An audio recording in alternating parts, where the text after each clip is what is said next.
नमस्कार, स्वागत आहे तुमचं महाराष्ट्र दर्पण 24 या न्यूज चॅनलमध्ये। शेतकऱ्यांच्या पाठीशी राज्य शासन, कोणत्याही विलंबाशिवाय नुकसान भरपाई। पालकमंत्री मेघना साकोरे बोर्डीकर। जिंतूर तालुक्यातील अतिवृष्टी आणि नैसर्गिक आपत्तीमुळे शेतकरी आणि नागरिकांना होत असलेल्या हाल अपेष्टांना गांभीर्याने घेत प्रशासनाच्या सर्व यंत्रणांना तात्काळ मदतकार्य करण्याचे आदेश पालकमंत्री सौ मेघना साकोरे बोर्डीकर यांनी दिले।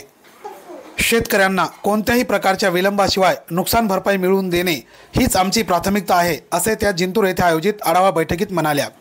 ही बैठक बुधवार दिनांक 24 सप्टेंबर रोजी तहसील कार्यालयात संपन्न झाली। उपविभागीय अधिकारी शैलेश लाहोटी, तहसीलदार राजेश सर्वदे, उपविभागीय पोलीस अधिकारी जीवन बेनीलवाल, गट विकास अधिकारी मानकर, तालुका कृषी अधिकारी घुगे, पोलीस निरीक्षक सर्वदे, नगर परिषद मुख्याधिकारी दंडवते, तालुका आरोग्य अधिकारी दिनेश बोराळकर आदी मान्यवर उपस्थित होते। बैठकीत तहसीलदार सर्वदे यांनी अतिवृष्टीमुळे झालेल्या पिकांचे नुकसान, घरांची पडझड, मयत जनावरे यांचा सविस्तर अहवाल सादर केला। त्यानंतर पालकमंत्री बोर्डीकर यांनी विभागनिहाय आढावा घेतला। कृषी विभागाला फळबाग व बागायतीचे अचूक पंचनामे करण्याचे, शेतकऱ्यांना पीक विमा योजनांची योग्य माहिती देऊन त्यांना न्याय मिळवून देण्याचे स्पष्ट निर्देश त्यांनी दिले। बैठकीनंतर पालकमंत्री यांनी थेट शेतकऱ्यांच्या शेतावर भेट घेत नुकसानग्रस्त पिकांची पाहणी केली।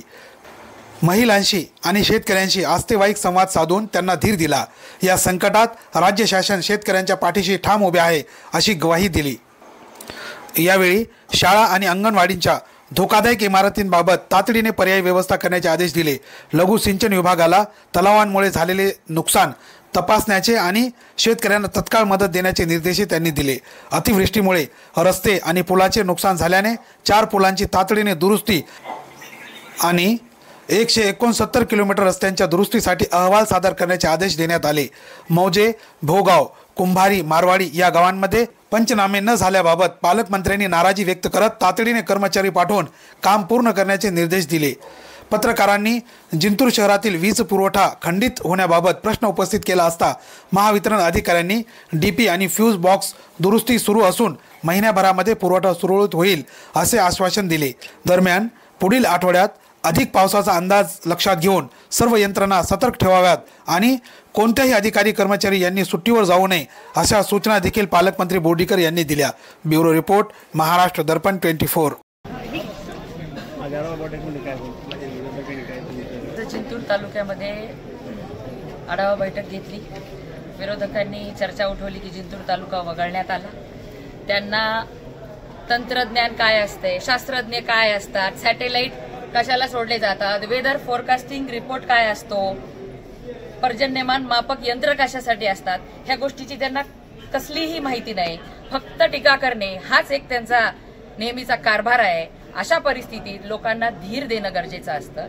जून, जुलै, ऑगस्ट मध्ये जिंतूर तालुका आला नाही, पण सप्टेंबर मध्ये 100% जिंतूर तालुक्याचं क्षेत्र हे बाधित झालेलं आहे आणि सरकार, मुख्यमंत्री देवेंद्र फडणवीस साहेब आणि मी स्वतः ह्या जिंतूर विधानसभेचं नेतृत्व करते। मी जिंतूरकरांची काळजी घेण्यासाठी सक्षम आहे।